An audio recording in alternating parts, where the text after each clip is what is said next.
Hi, welcome back to Finally Revealed. In this episode, we want to talk about questions to ask of your professional photographer. And joining me today is Mariah Seifert. Hi, Mariah. Hello. So, we've got a photographer that we want to talk to. We need to know now what are the kinds of questions that we should be asking so that we get the right fit for our occasion and for our style and for our budget. Yeah, I think it's important when you are looking for photographers, you look at their style and how it aligns with yours. And what would the photography style be? What kind of things should they be telling us as far as what would their style be? Style can include a lot of things, like the way they edit your photos, the way they photograph them, like are they true to the colors of that day, or are they more like kind of on the trendy end, where they're like kind of doing a lot of different things to your photographs, tonal wise and things like that. Okay, so that would be like the finished product. Yeah. Okay. And then what about a communication style? Is that something that we would want to know from the photographer? Yeah, I think that's important to talk to them about beforehand. Like, do you check in? Do we have like weekly check-ins? Can we talk on the phone? Am I free to email you whenever I need to? Just to keep each other in the loop. I think people feel better about photographers that check in with them, so they, hey, I didn't forget about you. Your wedding's in 2 weeks. Don't panic. Everything's still good. How about communication during the shoot? Is that something that someone should ask about in advance? Yeah, I think depending on the kind of person you are that, wants to leave it up to like being a more candid day, or someone who feels like the photographer should be a little more in control and assertive, but, still being professional, like keeping the day moving and making sure you look the way you want to in photographs. I think that's important as well. Can you ask them to tell you to make you look better as far as posing and things? Or is that something that they don't want you to say? No, I think that's something that's important to people because, it shows that we care and like we remember what they said they maybe don't like about themselves. So like, if, they don't like their armpits or something, we can tuck your armpits back into your dress, or like your hair's in your face, we'll move it. Your hair's falling out, we'll put a bobby pin in it. Your makeup's coming down, it's on your face, and your teeth, we'll fix it. Okay. And then what about price? Is that okay to ask about price? Yeah, I think that's something you need to ask beforehand, just because, if it's expensive, it's expensive, and if you can't afford it, then you can't. But I just think budget is important, and not putting yourself out and stuff like that, and finding someone that can do that for you. And so how does it normally work? Is there a contract, or is it just by the hour, or are there packages, or what kinds of options are there? There's different kinds of packages. You can do an hourly photographer. It just depends on how they work. Or there's daily photographers who would just charge one flat rate from, the time they start until the last thing of the day.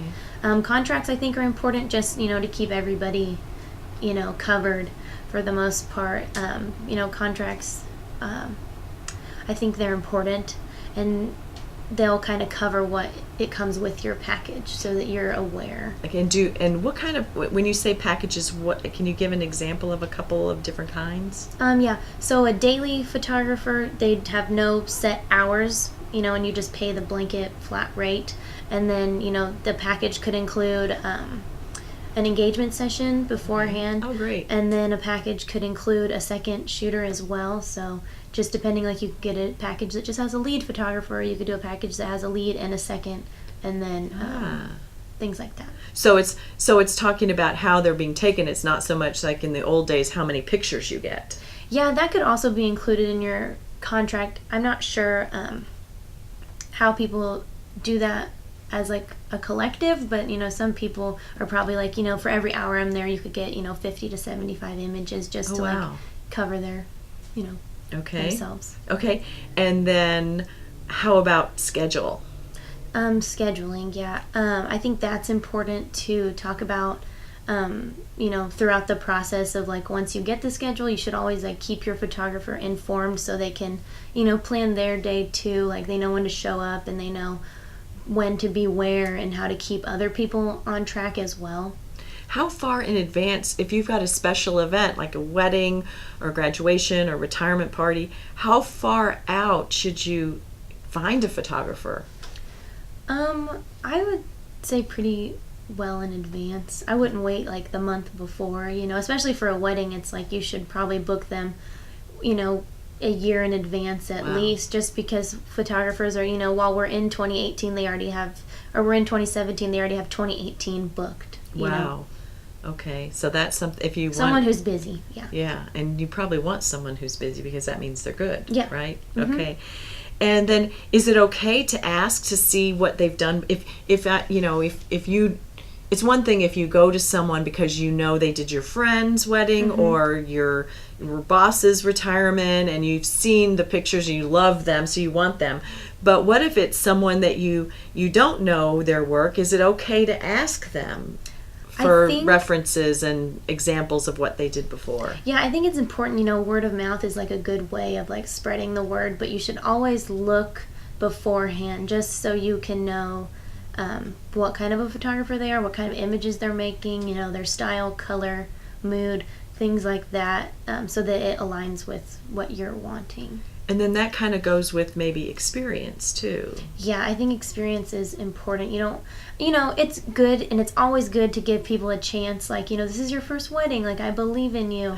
And, some people need that start. But if they say, it's my first wedding too. Yeah. And so it's just like, you can give people a chance, but, depending on how important the images are to you on your wedding day, whether it's, looking good in your portraits or file size or, the delivered product, or if it's candids, maybe someone with less experience. But I think it's important to have someone with experience to, just so you can get the most out of your wedding day. Okay. And sometimes you get what you pay for, which is Right. hard to say sometimes because, people are starting out and you have to start low and it's like, give me a chance. But Okay, thanks so much, Mariah. This has Yeah. been so helpful. Of course. If this was helpful to you, give us a thumbs up. Leave a comment below if you have one. Subscribe to see the other videos and come back and see us next time. Thanks for watching.